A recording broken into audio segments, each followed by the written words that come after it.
It's live. Okay, so we are presenting our IRB questions and answers, I hope that this is recording and working. Okay, so this is a presentation by Suzanne Rutter, Sara Richards, and Clare Powell. So Clare, what was the most influential event that led to the HHS policy for protection of human research subjects, and why? Well, Suzanne, let me tell you about it. The Tuskegee syphilis study was actually the most influential event. Although several events occurred prior to the creation of the HHS policy for protection of human research subjects, this one was the most influential. From 1932 to 1972, the U.S. Public Health Service conducted a project. 600 low-income African-American men, 400 of whom were infected with syphilis, were monitored for 40 years. And although they gave out free medical examinations, these subjects were not told about their disease. In the 1950s, a proven cure, penicillin, became available, but the study kept going until 1972 without treatment. In some cases, researchers even intervened when other physicians tried to provide treatment to these men. Unfortunately, many of the subjects died during this study. It was finally stopped in 1973 by the U.S. Department of Health, Education, and Welfare, only after its existence was publicized and became a political embarrassment. And you know what happened next? What happened, Claire? Well, President Clinton finally did apologize in 1997, but it was really only because he was really pressured to do it. He apologized to their subjects and the families, but to this day, the Tuskegee syphilis study is probably the worst case of unethical human subjects research in the history of the United States.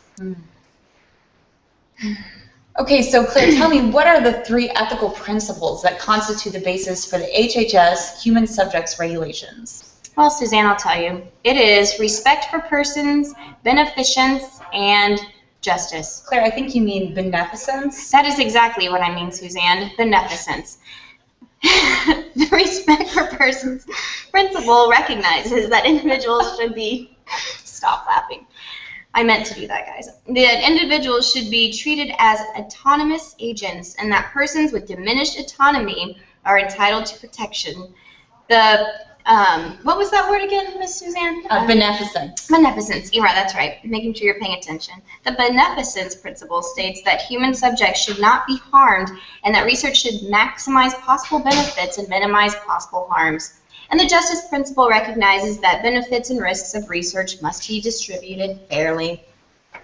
Thank you, Claire. Okay, so now tell me, which entity has regulatory authority for the protection of human subjects for public health service, funded research, and when did they take on that role?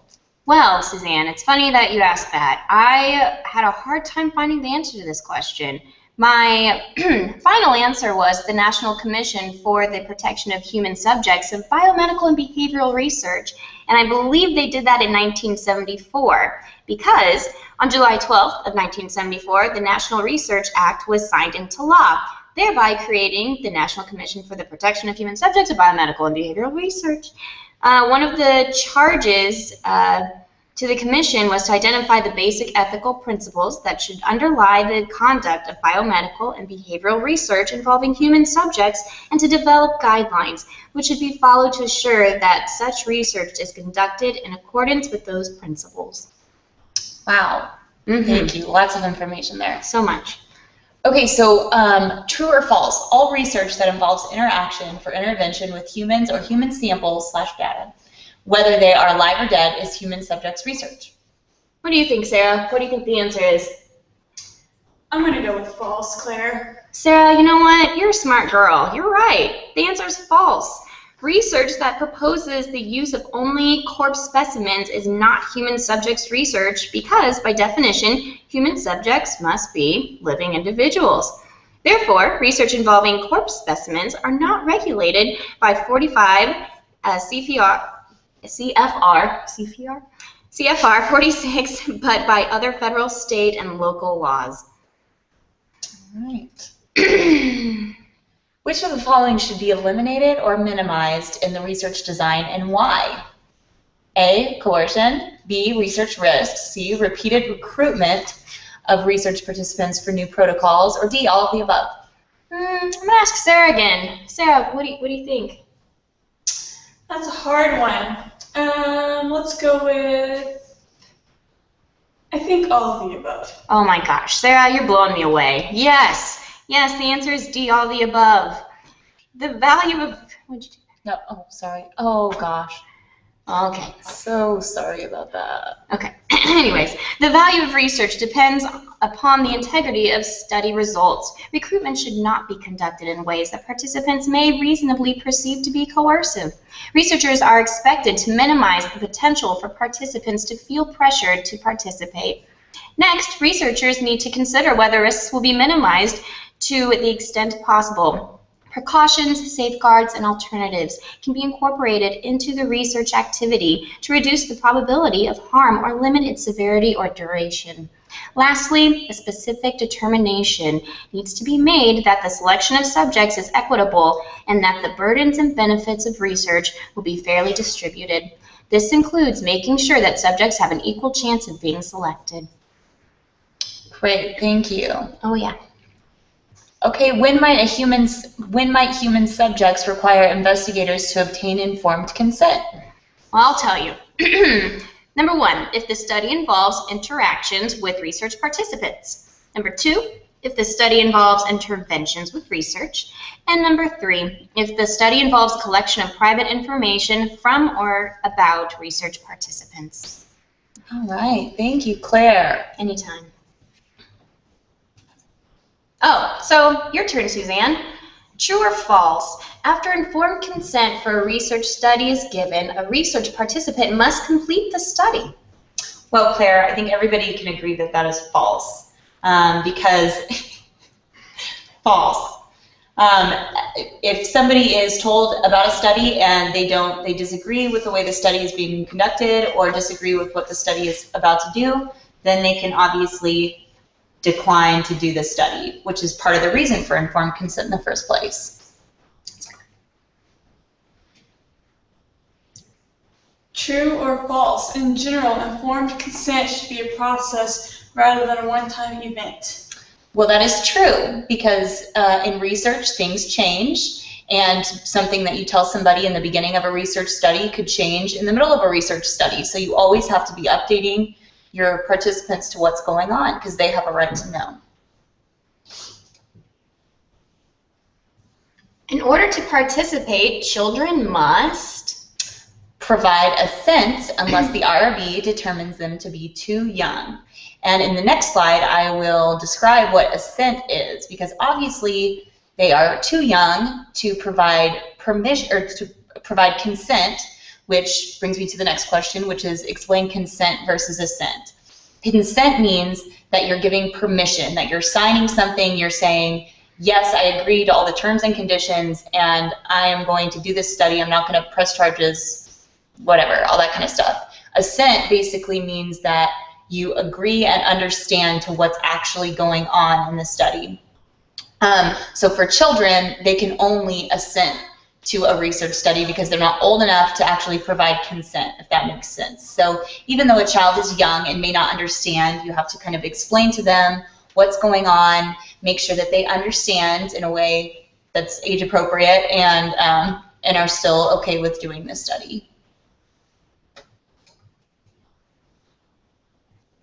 So, Suzanne, for research involving pregnant women, participation requires...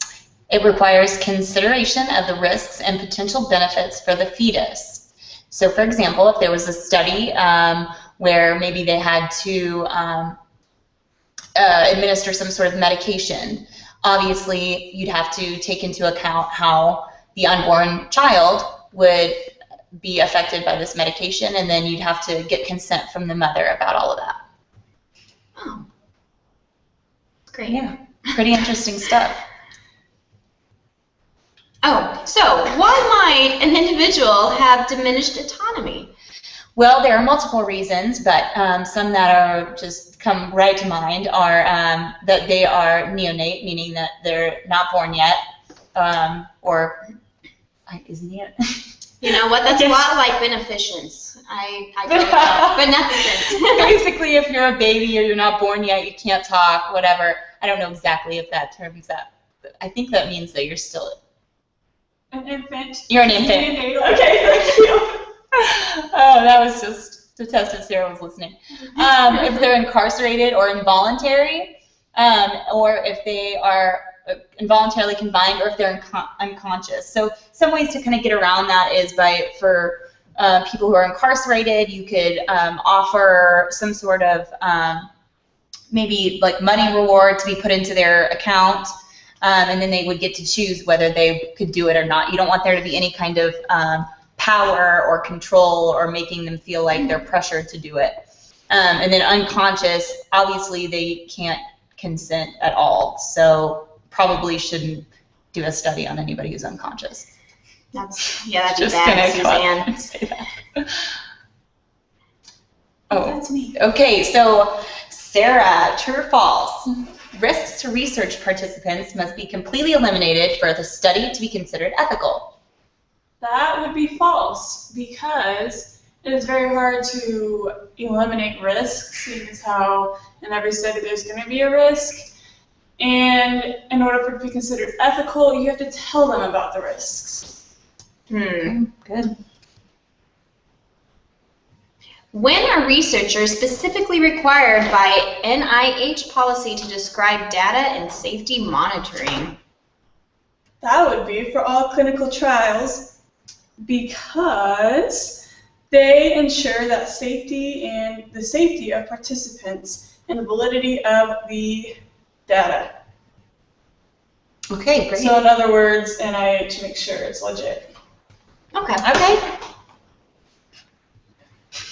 What is data and safety monitoring, Sarah? The process for reviewing data collected as research progresses to ensure the continued safety of current and future participants, as well as the scientific validity and integrity of the research. Oh, that's what that is. Yes. Okay, Sarah, what is an appropriate method for maintaining confidentiality of private information obtained from human specimens? That would be, I think it might be D, all of the above. it is. Good answer. That would be keeping data in a password-protected database, storing images in a secured cabinet, encoding data or specimens, and keeping the key to the code in a separate locked drawer. Okay, what is the law that protects and provides for portability in health data?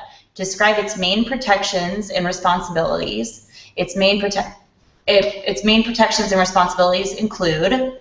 Okay, so the law is 45 CFR 46, or the common rule.